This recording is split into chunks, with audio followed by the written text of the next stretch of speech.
Hello, ഞാൻ doctor പൊന്നു. ഇന്നത്തെ വീഡിയോയിൽ ഞാൻ പറയാൻ പോകുന്നത് മൊബൈൽ ഫോണിന്റെ ഉപയോഗവും ക്യാൻസറും.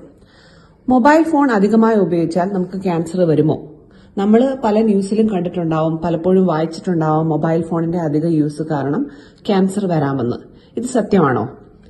അപ്പോൾ പല പഠനങ്ങളും നടന്നിട്ടുണ്ട്. മൊബൈൽ ഫോണിന്റെ യൂസ് കാരണമോ അല്ലെങ്കിൽ നമ്മൾ ഇയർഫോൺ ഉപയോഗിക്കുന്നതിന്റെ കാരണമോ ക്യാൻസർ വരാമോ എന്ന് കണ്ടുപിടിക്കാനായിട്ട്. അപ്പോൾ അതിൽ തെളിഞ്ഞ എന്താണെന്ന് വെച്ചാൽ നമ്മുടെ മൊബൈൽ ഫോണിന്റെ റേഡിയേഷൻ അല്ലെങ്കിൽ ആകിരണങ്ങൾ നോൺ അയണൈസിംഗ് എന്ന ഗ്രൂപ്പിൽപ്പെട്ടതാണ്. നോൺ അയണൈസിംഗ് ആണ് മെജോറിറ്റി ആയിട്ടുള്ള അതിന്റെ റേഡിയേഷൻ. ഫോൺ ആണെങ്കിലോ ഇയർഫോൺ ആണെങ്കിലോ അത് സാധാരണ നിലയിൽ ക്യാൻസർ ഉണ്ടാക്കുന്നവയല്ല.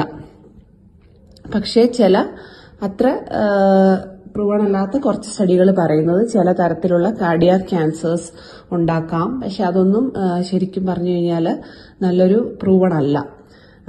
അപ്പോൾ മൊബൈൽ ഫോൺ അധികമായി ഉപയോഗിച്ചതുകൊണ്ടോ ഇയർഫോൺ അധികമായി ഉപയോഗിച്ചതുകൊണ്ടോ നമുക്ക് ക്യാൻസർ പോലുള്ള അസുഖങ്ങൾ വരാനുള്ള ചാൻസ് കുറവാണ്. എന്നാലും ചില അൺപ്രൂവൺ സ്റ്റഡികളുണ്ട് കാർഡിയാക് ക്യാൻസേഴ്സ് ഉണ്ടാകാം എന്നുള്ളത്.